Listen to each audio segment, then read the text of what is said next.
Olá, amigos do canal Espiritualidade. Começamos nosso primeiro programa deste ano de 2024. E como vocês já viram pelo título do vídeo, do nosso episódio de hoje, previsões para 2024. Quem conhece bem o Espiritismo sabe que no Espiritismo nós interpretamos as premonições, as capacidades que o ser humano tem de prever o futuro de uma forma muito clara, muito objetiva, Nós não descartamos o fenômeno, não existe para nós a negativa dessa situação, é sim possível prever alguns eventos, mas será que é possível prever da forma como as pessoas fazem, Da forma como dizem? Será que essas previsões são tão comuns no final e no começo de um novo ano? Será que elas são realmente reais? Será que nós podemos prever o que vai acontecer com a humanidade, mesmo individualmente, mesmo sobre a vida das pessoas? Bom, nós não vamos fazer um estudo propriamente das previsões, das premonições, das profecias.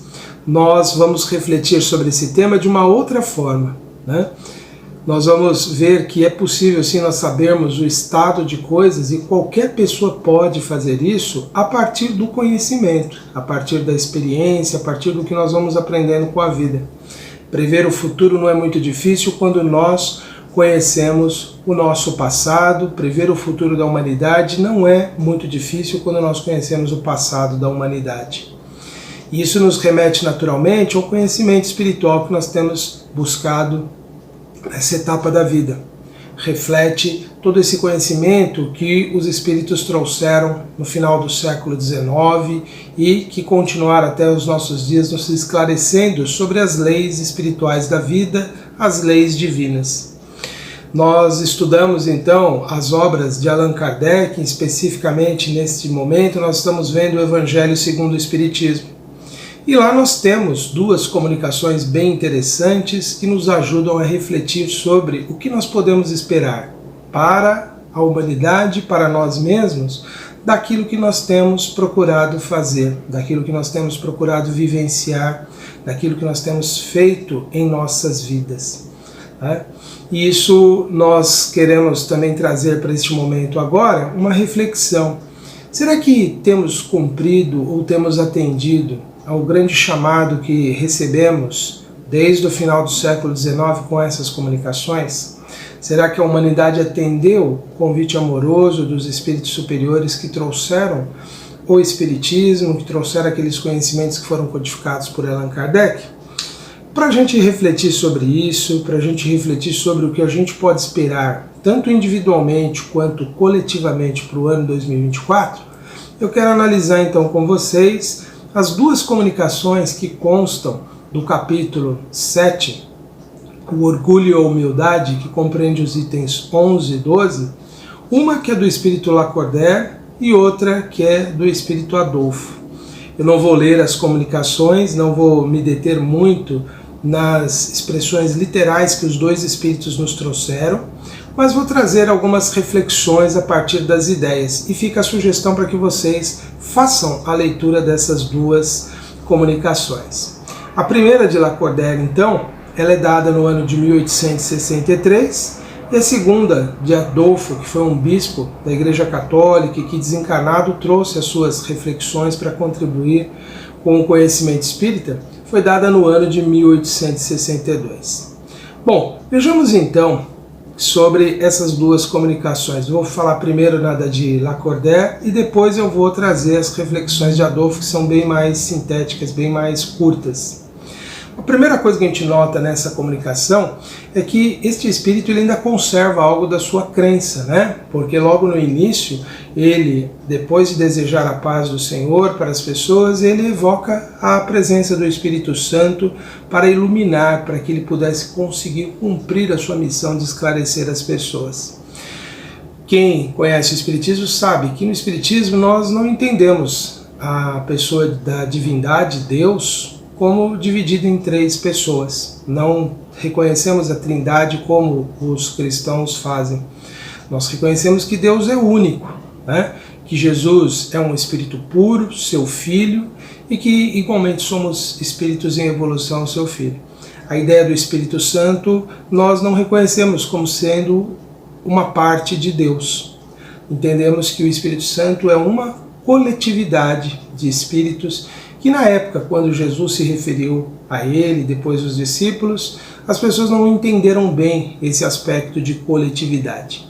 Mas ainda assim, mesmo conservando essa ideia, Lacordaire ele ainda considera então a existência dessa parte da divindade, essa terceira pessoa, o Espírito Santo, e o evoca com o objetivo de trazer esse conhecimento. Isso mostra que no princípio, quando Allan Kardec estabeleceu esse conhecimento espírita, ele não buscava exatamente as crenças que são divergentes entre as pessoas. Ele não buscava ali as ideias que fossem assim passíveis de discussão, mas aquelas que realmente fossem importantes para a evolução espiritual das pessoas.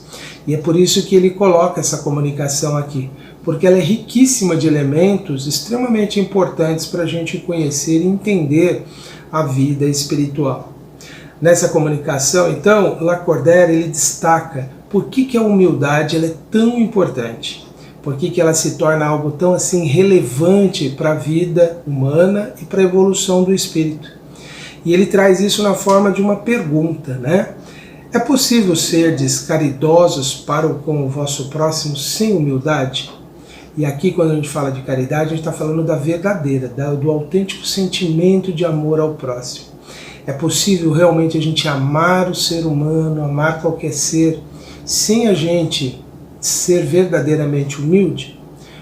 E aqui essa colocação dele nos faz pensar que a humildade verdadeira nos coloca como verdadeiramente iguais. E a gente só consegue verdadeiramente tratar alguém com o devido respeito se a gente identificar aquilo que nos torna iguais a essa pessoa. Se a gente tiver alguma ideia de superioridade, de maior merecimento, de maior relevância, de maior importância, naturalmente nós somos levados a considerar eu mereço mais e ele menos. E é isso que explica tantas desigualdades que nós temos na humanidade. Nós não conseguimos ser verdadeiramente fraternos porque nós sempre encontramos algum argumento, alguma forma de dizer eu mereço mais do que o outro. Eu mereço algo que o outro não tem direito. E é isso que gerou todo esse sofrimento, toda aquela dificuldade que nós temos em nossa existência, que nos levou a acentuar o egoísmo, que é natural em nós, mas que foi superexcitado em nós mesmos pelas nossas próprias atitudes e pelo nosso próprio orgulho. Ele também traz uma colocação muito importante, né? Demonstrando por que Jesus foi superior a todos os demais profetas, a todos os demais líderes espirituais, a todos aqueles que são pretensiosamente portadores de uma revelação divina. Jesus, em todo o tempo de sua vida, demonstrou uma profunda humildade, uma profunda aproximação das pessoas. Não existia nele nada que o destacasse que não fosse essencialmente o seu ser, a sua natureza. Quando a gente vai olhar os líderes religiosos, por exemplo, o que eles fazem?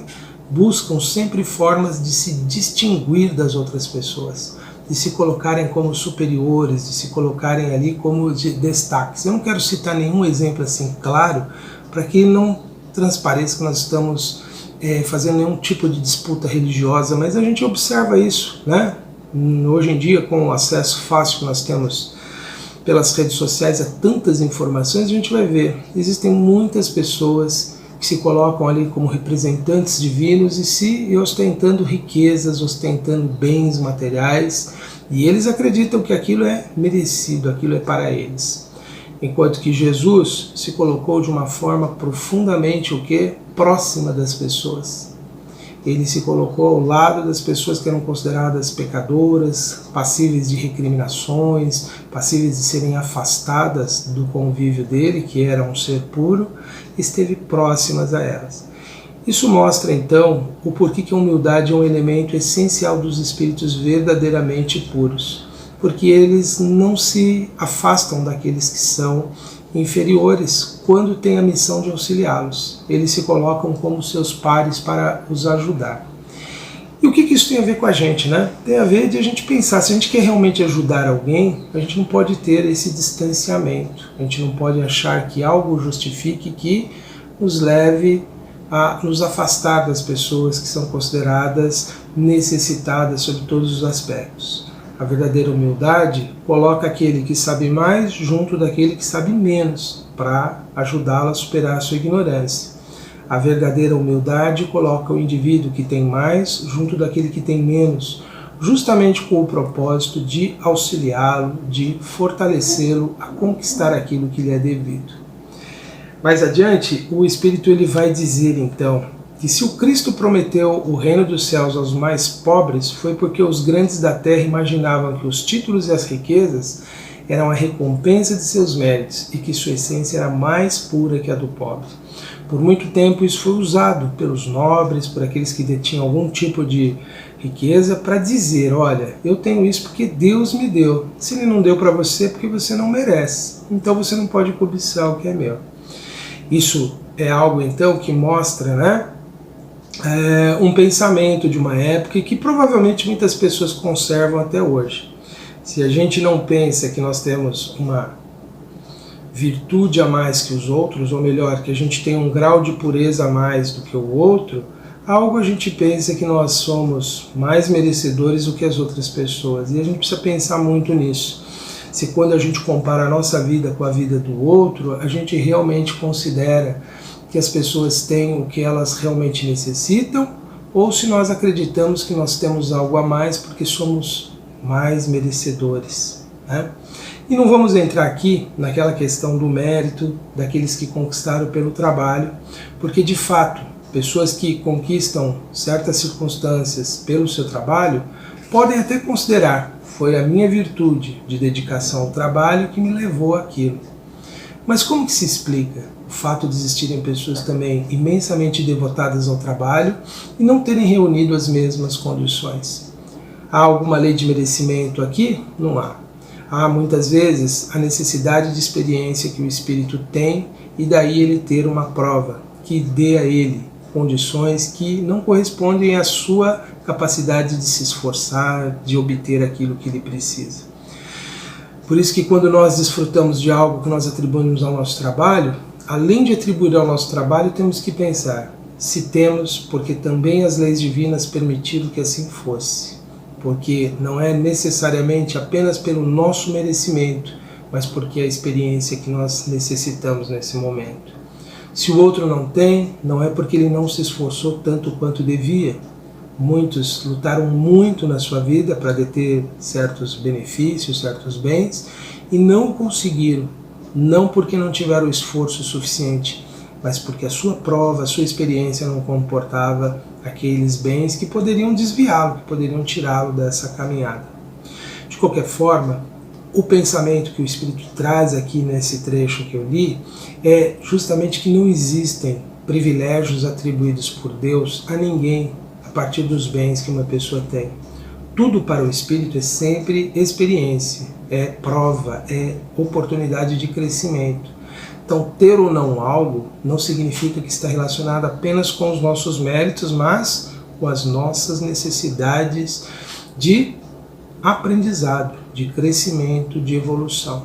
Portanto, tudo que nós retermos materialmente no mundo, todas as circunstâncias favoráveis no mundo que nós tivermos, todas as posições, condições, serão sempre consideradas por aquele que busca o conhecimento espiritual como um empréstimo, uma oportunidade de aprendizado. Mesmo porque quando a gente desencarna, tudo isso vai desaparecer, tudo isso vai deixar de existir. E o que nós seremos? O acúmulo das experiências que nós temos vivido aqui. Por isso que nada é verdadeiramente nosso. Tudo é sempre uma concessão temporária.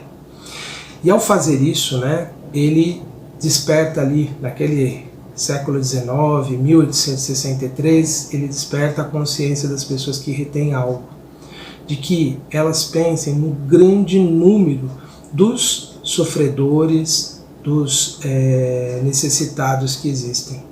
Há tantos no mundo e isso significa que nós temos uma tarefa junto a eles. E quando a gente pensar em necessitados, pensemos em qualquer tipo de necessidade, não apenas as materiais. que são as mais gritantes, as mais evidentes, mas que não são as únicas. Quantos necessitados existem que precisam de algo que já temos e que não significa necessariamente que nós vamos deixar de ter, mas que nós vamos compartilhar. E é isso que o Espírito então vem alertar, de que enquanto nós estamos ali justificando que é apenas nosso, que apenas devemos a nós mesmos o que nós já temos, que consideramos nosso, nós estamos perdendo a grande oportunidade de ajudá-los. Ele questiona esse argumento, né, de que muitas pessoas tiveram, em muitas épocas, né, alegar que fosse um privilégio divino ter aquilo, que era uma concessão dada por Deus. Então aquelas ideias de que o sangue do nobre era diferente do plebeu, porque havia algo diferente nele, não foi jamais justificado sob nenhum aspecto da química. E se em nossos dias nós vamos encontrar pessoas que poderiam até alegar que há diferenças genéticas. Pessoas que possuem mais, geneticamente são diferentes e são mais aptas a reter mais. Mas isso também não existe nenhuma confirmação na ciência que estuda as transmissões das características hereditárias que justifique que alguém que possuindo determinado genoma, determinado conjunto de genes, tem alguma diferença em relação a outras pessoas. São tantos os fatores que se conjugam para que permita um indivíduo conseguir algo a mais na vida, que é difícil a gente dizer, olha, foi esse ou aquele fator.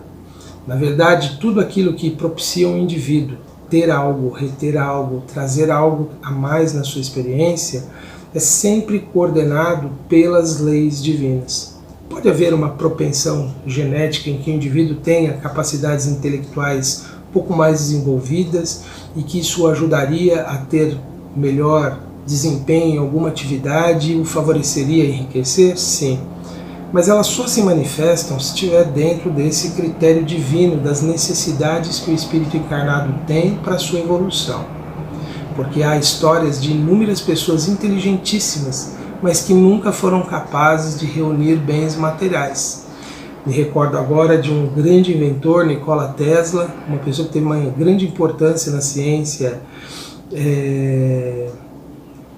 no início do século XX, mas que morreu muito pobre porque foi perseguido, porque foi ignorado, porque tiveram ali as suas criações apropriadas por outros indivíduos. Então, não é a inteligência que traz ao indivíduo obrigatoriamente o êxito do seu trabalho.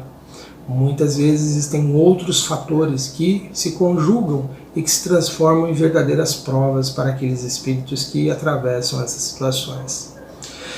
Ele também vem alertar, né, aqueles que detêm algo, né, que pensem que há duas situações que nós precisamos sempre considerar na vida. Uma, que aquela que hoje nós estamos considerando que é um privilégio nosso, termos alguma coisa a mais, seja riqueza, posição social, um emprego, alguma coisa que nos destaque das outras pessoas, não quer dizer que sempre fomos assim. Podemos já ter passado pelas necessidades, pelas limitações que os outros estão agora passando. Então ele nos coloca dessa forma, que nós temos que pensar, né? Quem sabe se nós já não fomos tão miseráveis quanto os miseráveis do mundo de hoje? E isso nos colocaria numa situação bem complicada do ponto de vista espiritual, porque de alguma forma nós nos identificamos com o sofrimento. Quando alguém passa por um sofrimento que nós já passamos, nós podemos nos identificar de duas formas.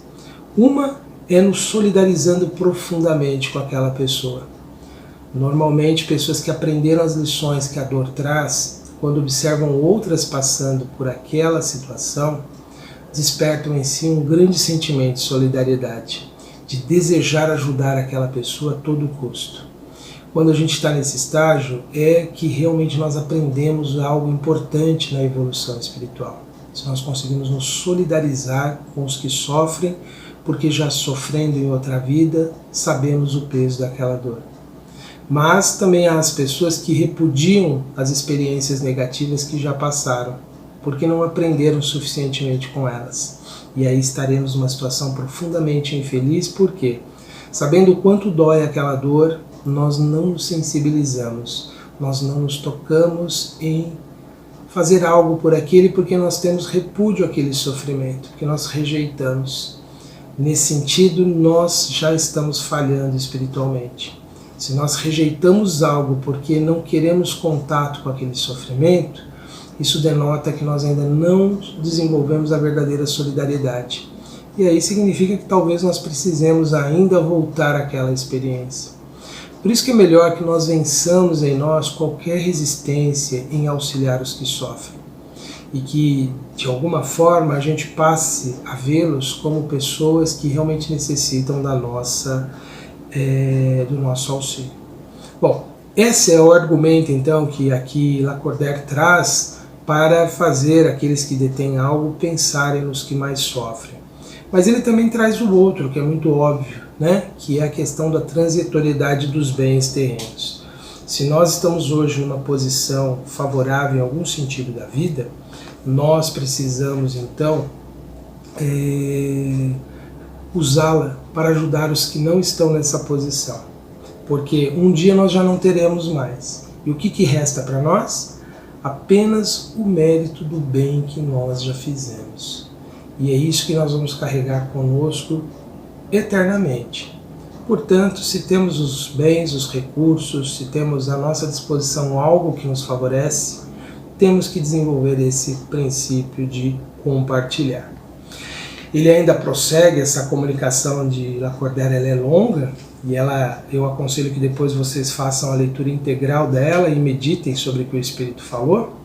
Ele coloca que todos os homens eles são iguais perante Deus. Quando colocadas as suas ações na balança divina, somente as virtudes distinguem os indivíduos, somente aquilo que nós acumulamos como qualidades. Por isso que se o que nós temos não acrescenta qualidades a nós, não nos torna melhores em alguns aspectos, aquilo se torna verdadeiramente um peso na nossa vida. E, após fazer toda esse chamado à consciência dos que detêm a riqueza, ele se dirige aos deserdados do mundo. E ele então vai dizer, que sobre a pobre mãe, que tem filhos famintos, que sofrem, que estão com frio, e ele fala, que as pessoas que enfrentam essas dificuldades, com dignidade, com esforço, que muitas vezes se humilham para conseguir o alimento, saem mendicando, saem pedindo, o alimento que precisa para os filhos, é alguém nobre do ponto de vista espiritual. Aqui nós temos que entender que não é aquela pessoa que usa a mendicância como forma de sobrevivência porque não tenta o trabalho.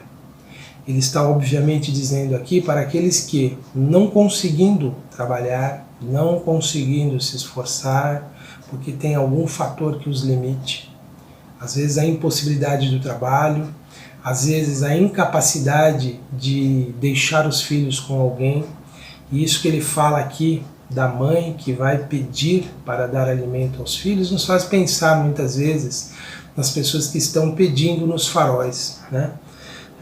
Nós sabemos que existem pessoas que muitas vezes usam as crianças para pedir, às vezes até emprestam as crianças de uma outra pessoa, às vezes a pessoa ela aluga crianças, já houve relatos disso, para poder explorar as pessoas, o sentimento de fraternidade das pessoas. Mas existem verdadeiramente aquelas mães que não têm com quem deixar os seus filhos. Nesta época do ano parece que isso aumenta, já que as creches, as escolas públicas não estão trabalhando e essas mães não tendo com quem deixar as crianças, elas estão ali passando por essas situações, de ter que ir a um farol para conseguir o alimento. Muitos vão dizer, mas a sociedade tem os benefícios que são dados a essas pessoas, mas nós sabemos que as necessidades são muito grandes de uma criança e muitas vezes esses benefícios sociais eles não atendem todas as necessidades. E ainda alguém vai argumentar, mas as pessoas não poderiam buscar um trabalho como a minha mãe fez, É verdade. Muitas pessoas lutaram de forma assim muito bravamente e não se entregaram a essa situação. Mas cada espírito tem uma resistência, uma força que é diferente uma da outra. Cada pessoa tem uma natureza, né? A força que algumas pessoas que nós conhecemos tiveram pode não estar presente nessas pessoas. Por isso que nós devemos sempre ponderar muito antes de lançarmos uma crítica, um julgamento severo sobre as pessoas, porque elas são muitas vezes reféns das suas imperfeições, mas também de circunstâncias que não permitem elas se movimentarem, não permitem elas buscarem outras alternativas senão aquela. Se nós consideramos que isso é algo muito errado do ponto de vista social, né? Dar algo para alguém que pede, e porque nós acreditamos que isso vai reter a pessoa na pobreza, então que o nosso sentimento ao pensar, não vou dar algo para essa pessoa que me pede, não seja carregado desses julgamentos, mas que ao mesmo tempo a gente pense, o que eu vou fazer por essas pessoas? Qual é a instituição que presta educação, auxílio a essas pessoas? Eu vou auxiliar para que ajude a tirar essas pessoas dessas condições. Porque senão pode ser muito cômodo para nós dizer, eu não ajudo, porque vou viciar a pessoa em receber ajuda. Mas ao mesmo tempo eu não faço nada do ponto de vista social, político, participativo, e entenda aqui político como a nossa integração a toda aquela atividade da sociedade. Como eu vou ajudar? Porque se eu não faço nada sobre nenhum aspecto, o que pode estar imperando em mim é o egoísmo. Então eu preciso pensar, se eu não dou a esmola porque eu reconheço a necessidade real do outro, eu vou auxiliar uma instituição que eduque essas pessoas. Eu vou ajudar, vou canalizar os recursos para aquela associação. E assim nós vamos conseguir estar tirando de nós o egoísmo. Bom, o Espírito ele prossegue aqui, né, dizendo, né, e tu que és moça, pobre filha devotada ao trabalho, entregue às privações, por que esses tristes pensamentos? Será que havia alguém presente nessa reunião mediúnica, nessa reunião espírita, que fez o Espírito se dirigir dessa forma? Ou era um sentido simbólico, né, se dirigindo a todos os pobres que desejam o lugar dos ricos? Ele desenvolve aqui, falando, né, por que a pessoa chora, por que ela fica cobiçando os prazeres que outros estão desfrutando. E ele vai dizer isso, né, que muitas vezes sobre aquilo que nós imaginamos ser ideal na vida dos outros, né, da suposta alegria que os ricos desfrutam, né, daqueles que detêm muito, muitas vezes está ali oculto sofrimentos, dores que nós não iríamos querer. E ele então traz essa reflexão, né? E nós sabemos que isso é verdade, porque quantas histórias existem de pessoas que desfrutam de situações muito privilegiadas, riqueza, fama, beleza, inserção social, mobilidade de estar em qualquer lugar, fazer o que quer, e são profundamente felizes.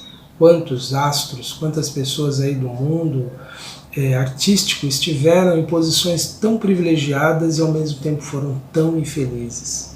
Então é por isso que ele traz dessa forma, né, essa reflexão, por que, né, desejar algo que nós não sabemos o que está por trás.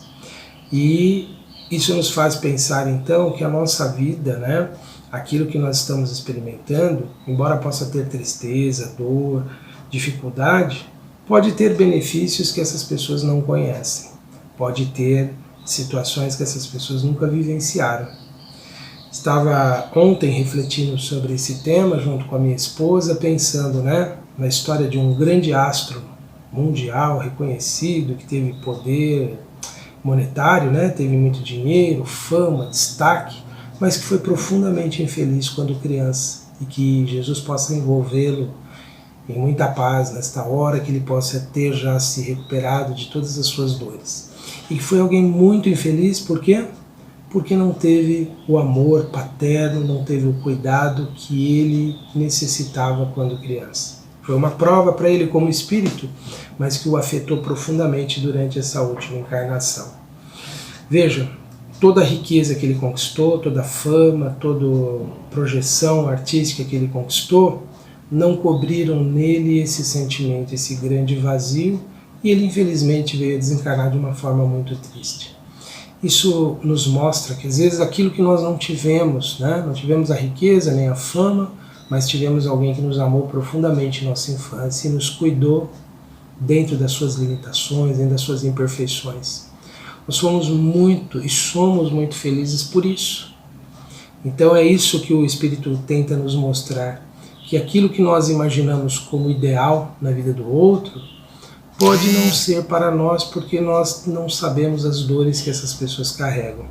Aquilo que nós desejamos tão ardentemente que faz parte da vida do outro pode realmente não ser aquilo que nós mais precisávamos. E aqui então nós vamos pensar, né, que ser alguém que é feliz com a própria vida, que está satisfeito com a própria vida, não devemos, para alcançar essa condição, ter parâmetro de felicidade a vida dos outros, mas sim as nossas experiências, o nosso somatório, aquilo que nós temos. E assim nós vamos entender, né, que talvez nós já tenhamos tudo que é essencial para a nossa vida ser considerada uma vida feliz. Bom, o Espírito ele ainda prossegue nas suas reflexões, como eu disse para vocês, é uma comunicação relativamente longa, que ele traz muitas ideias, e ele tem uma outra muito interessante, que é sobre as injustiças dos homens. Quando nós sofremos uma injustiça provocada por alguém, e todos nós passamos por isso em alguns ou vários momentos da vida, é caridade nós perdoarmos essas pessoas, caridade para com eles, porque aí nós estaremos sendo aquele que perdoou, que desculpou. Então isso para nós é uma doação em relação à vida. Mas também é um ato de humildade. Ele considera que perdoar o outro também é um ato de humildade. Por quê? Porque se a gente aceita o que o outro faz para nós, nós estamos reconhecendo a soberania divina. Porque se Deus assim o permitiu, é porque era uma experiência que nós necessitávamos. E se nós reconhecermos, né, que Deus só permite que aconteça a nós aquilo que realmente é devido, demonstra que realmente nós somos verdadeiramente humildes perante Deus, não perante aquele que nos ofendeu, mas perante a divindade, já que reconhecemos que ela realmente nos permite acontecer apenas aquilo que nos cabe, apenas aquilo que nos pertence verdadeiramente. E ainda o Espírito ele vai prosseguir, né, nos recomendando a generosidade, a caridade sem ostentação, e que a gente vá progressivamente demolindo, né, aos poucos, os altares que a gente levou ao orgulho. Ou seja, que a gente vá desenvolvendo a humildade ao longo da vida. E isso é algo que nos mostra, né, que o Espírito reconhece que mudar a nós mesmos é algo que depende de esforço, dedicação, e nunca é algo instantâneo. Por isso que a gente não deve se decepcionar quando nós nos deparamos com situações muito difíceis e que nós percebemos que nós ainda não mudamos completamente a nossa vida. Então isso nos faz pensar, né, que nós vamos aos poucos desenvolvendo, aos poucos nós vamos nos tornando capazes de sermos portadores de uma determinada virtude. E isso é o que realmente importa a todos nós. Não conquistar tudo subitamente, mas progressivamente, gradualmente, lentamente. Ainda o Espírito vai nos trazer mais reflexões, e vamos prosseguir nelas aqui para a gente concluir essas duas comunicações ainda hoje. Ele coloca, né, uma ideia interessante aqui, que é sobre a expectativa da volta de Jesus, né? Ele colocou assim o Espírito: olha, viemos preparar o caminho para o cumprimento das profecias. Quando o Senhor vos der uma manifestação mais esplendente da sua clemência, que o enviado celeste vos encontre reunidos numa grande família.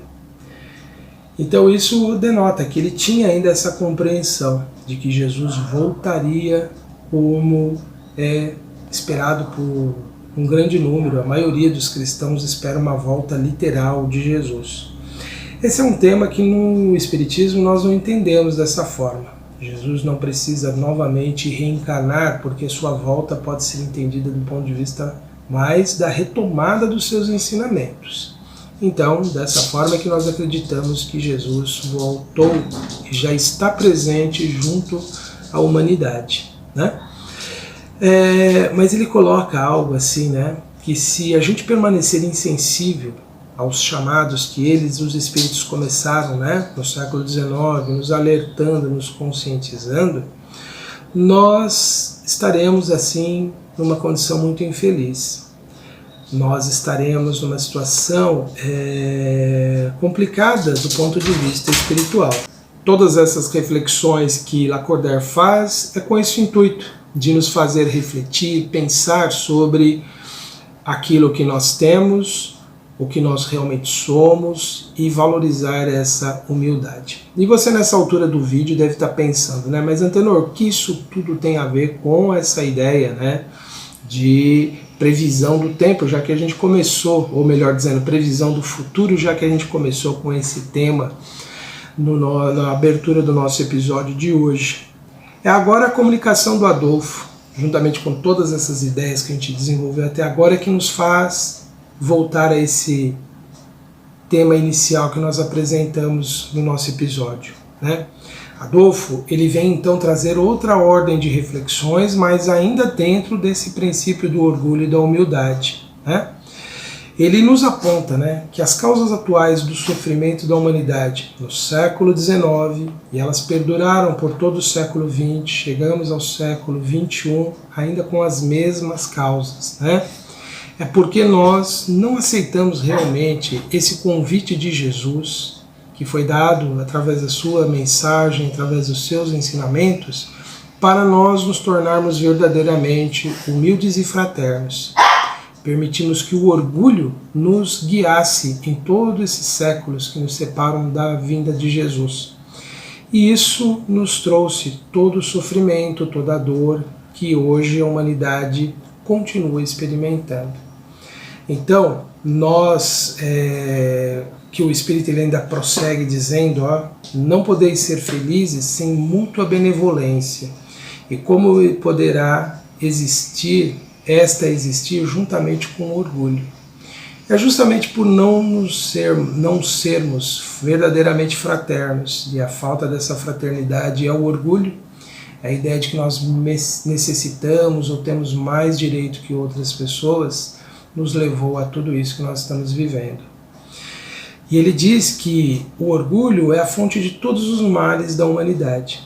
Isso então nos permite chegar nessa ideia, né, de que nós, como coletividade, como humanidade, nos libertamos desse orgulho que nos leva a sermos tão egoístas? Não. Então não é muito difícil a gente prever o que ainda é necessário acontecer para a humanidade. Tudo aquilo que vai afetar, que vai atingir esse orgulho, continuará acontecendo.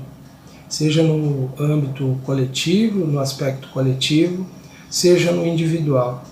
O orgulho nos levou a onde estamos até hoje. Nos coloca, muitas vezes, criando situações dolorosas e difíceis. Se nós ainda somos guiados pelo orgulho, o que nós podemos esperar? Que essas mesmas situações continuem acontecendo, né? Agora Adolfo traz na comunicação essa ideia, né, de que tudo que nós temos como resultado da nossa experiência terrena aqui é lutas, sofrimentos, impedimentos e dores, mas porque nós não nos tornamos verdadeiramente humildes. Nós realmente não aprendemos aquilo que realmente é importante na vida, demos valor excessivo às coisas materiais. E isso nos levou ao estado de coisas que nós temos. E vai continuar nos levando assim, porque tem sido as escolhas que nós temos feito, né? Ele também traz uma ideia, uma reflexão bem interessante, que é o questionamento que as pessoas fazem, né? Porque o vício se desenvolve na opulência, é objeto de vossa reverência, enquanto só tendes um olhar de desdém para o verdadeiro mérito que se oculta na obscuridade. Na verdade é um questionamento não que as pessoas fazem, mas que ele está fazendo. Por que as pessoas dão tanto valor às coisas que muitas vezes são tão efêmeras, são tão pequenas, Por que a gente muitas vezes exalta figuras que não são verdadeiramente íntegras e menosprezamos aquilo que realmente seria algo a ser valorizado, a virtude, o valor. Ele ainda prossegue assim, que um rico libertino perdido de corpo e alma se apresente em qualquer lugar e todas as portas lhe são abertas, todas as honras lhe são dispensadas, enquanto dificilmente se concede um gesto de proteção ao homem de bem que vive de seu trabalho. E isso a gente vai identificar ainda hoje presente na humanidade. As pessoas têm grande reverência, estão muito propensas a bajular certas figuras, certas personalidades públicas pelas suas conquistas materiais, mas os verdadeiros valores não são reconhecidos. Então veja, aqui a gente chega a essa conclusão. Nós mudamos do século XIX para cá, a nossa essência ainda corresponde ao que os espíritos estavam criticando, questionando naquele final do século XIX. Estamos falando isso do ponto de vista coletivo, como sociedade, como humanidade, não mudamos muito, né? Talvez individualmente sim, tenhamos exemplos de pessoas que melhoraram nesse período todo, e aí é algo que cabe a cada um pensar em si mesmo, se você é essa exceção ou tem sido parte do conjunto aí de todas as pessoas que não produziram nenhuma mudança. Isso vai revelar então o que a gente pode esperar do futuro, né? Se ainda continuamos sendo orgulhosos, pretensiosos e queremos tudo para nós em detrimento aos outros, nós só podemos esperar o que tem sempre acontecido.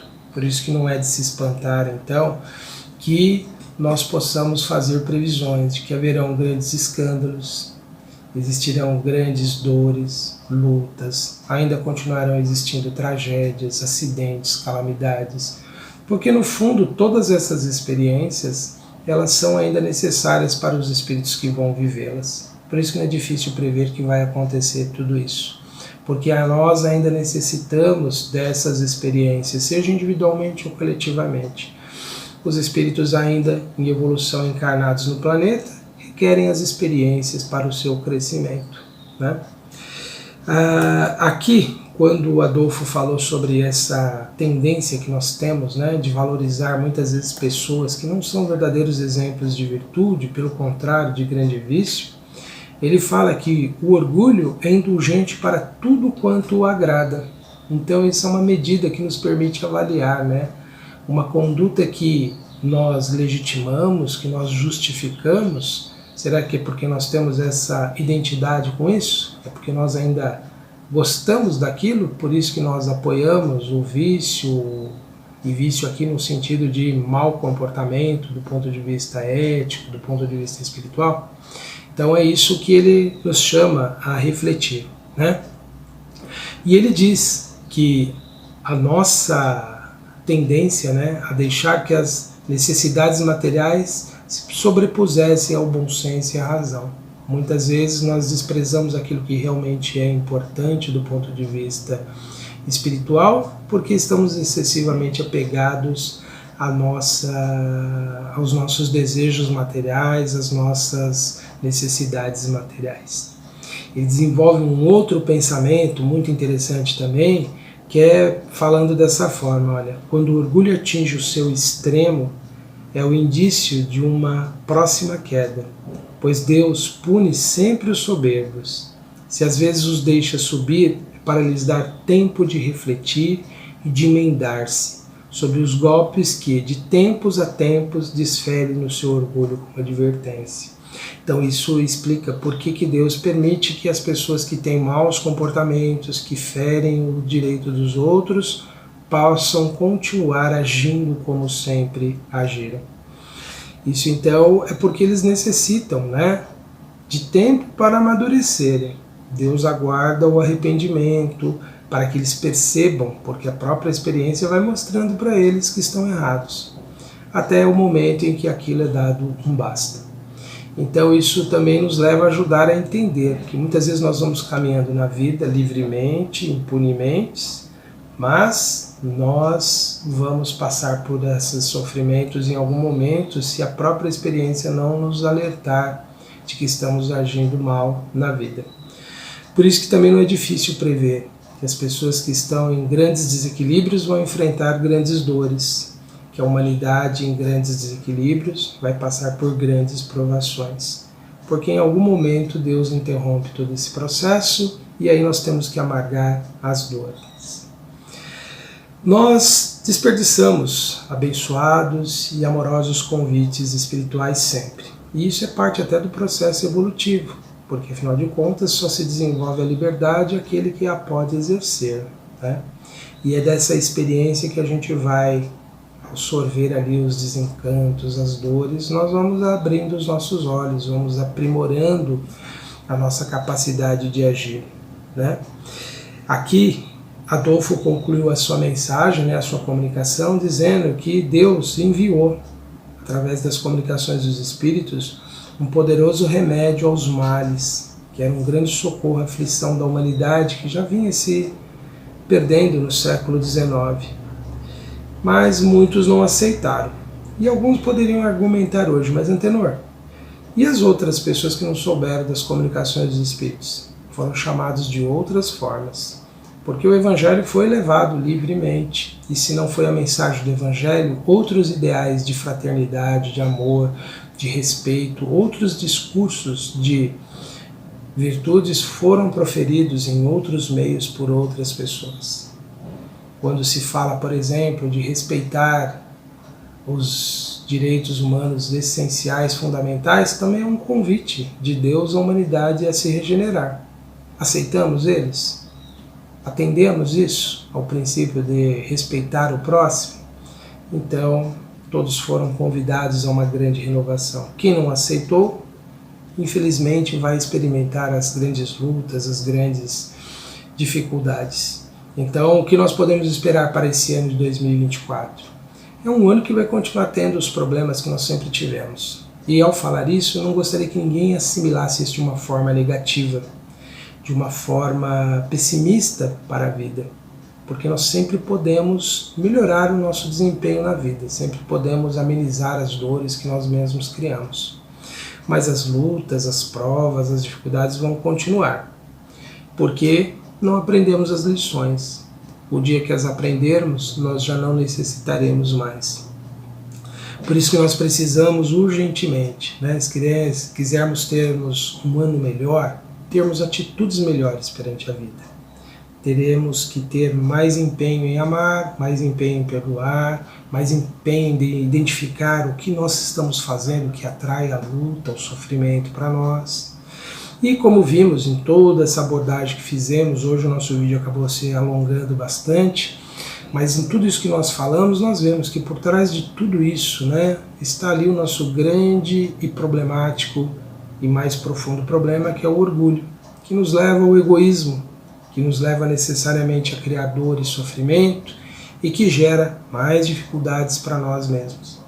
Então o nosso futuro, de alguma forma, ele já está traçado a partir daquilo que nós somos até o momento, porque as consequências virão. Mas o nosso futuro está sendo modificado a partir do momento que nós tomamos resoluções, decisões. E a partir do momento que a gente começa a modificar a nossa conduta, nós começamos a mudar esse futuro. Isso é algo extraordinário, isso é algo incrível. Porque se deixarmos tudo como tem sido até hoje, nós já sabemos o que podemos esperar. Já temos as nossas previsões para 2024. Agora, se a gente tomar novas resoluções, novas atitudes, pronto. Nós já sabemos que esse 2024 pode ser muito melhor. E isso é o que diz respeito a nós individualmente. Coletivamente, a humanidade precisa de um grande número de pessoas se modificando para que uma ordem nova se estabeleça. E que tal começarmos por nós mesmos? Que tal nós mesmos começarmos essa transformação? Quem sabe nós podemos, além de tirar as nossas próprias provas individuais mais dolorosas do nosso caminho, podemos mudar o curso aí da vida de outras pessoas, servindo como exemplo, influenciando positivamente onde nós estamos. Então, tudo nós estaremos dependendo aí das escolhas que nós fizermos e do que nós vamos manter durante esse ano. Quero finalizar só com uma última frase aqui do Espírito Adolfo, para a gente encerrar essa primeira parte aqui do nosso vídeo, para depois a gente ir para a nossa oração. Ele diz assim, olha: o que mais amou os seus irmãos será o mais amado no céu. Os poderosos da terra, se abusaram da autoridade, serão obrigados a obedecer aos seus servos. Que a caridade e a humildade, enfim, essas duas irmãs que se dão as mãos, são os títulos mais eficazes para obter-se a graça diante do Eterno. Vamos então, neste instante, agradecer a Deus a bênção da vida, a oportunidade que nós temos, Senhor, do conhecimento espiritual. E nós pedimos neste começo de ano, Senhor, que possamos nós todos termos essa consciência desenvolvida, ampliada, da necessidade que nós temos de praticarmos a caridade no seu sentido mais amplo, entendendo-a como o amor em ação, Senhor. Inspira-nos, espíritos amigos, a seguirmos esse ideal e que tenhamos a força e assim também todos possam também, Senhor, compartilhar dessa luz que nos ilumina. Que possam mais pessoas serem conscientizadas e esclarecidas de tudo o que é necessário, Senhor, para que transformem suas vidas para melhor. E por isso que nós pedimos, Senhor, que aqueles que mais sofrem, os que mais necessitam, possam ser auxiliados, mas que possam receber também a luz do conhecimento, não limitado pelas crenças, pelas ideias específicas de uma doutrina, mas por esse sentimento genuíno do amor. E que sejamos nós, dentro das nossas limitações, aqueles que exemplificarão essas virtudes, Senhor. Permita, Pai, que aqueles que passam por grandes provas, por grandes lutas, possam ser consolados, possam ser amparados, e que aqueles que geram a dor e o sofrimento, igualmente possam ser auxiliados em seu despertar. Nós pedimos pela paz no mundo, pela ampliação da consciência de todos, no amor e no respeito que devemos a tudo que vive, Senhor. E a nossa gratidão pelo novo ano que se inicia, que será repleto de bênçãos se soubermos aproveitá-las. E que conseguiremos, Senhor, com a ajuda do vosso amor, a vencer os obstáculos de nossa caminhada.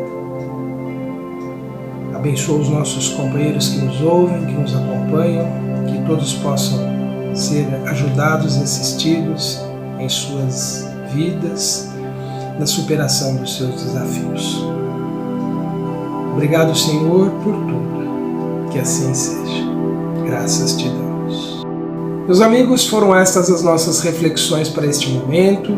Continue acompanhando a nossa programação no canal Espiritualidade ao longo desse ano de 2024, o nosso programa Ponto de Vista.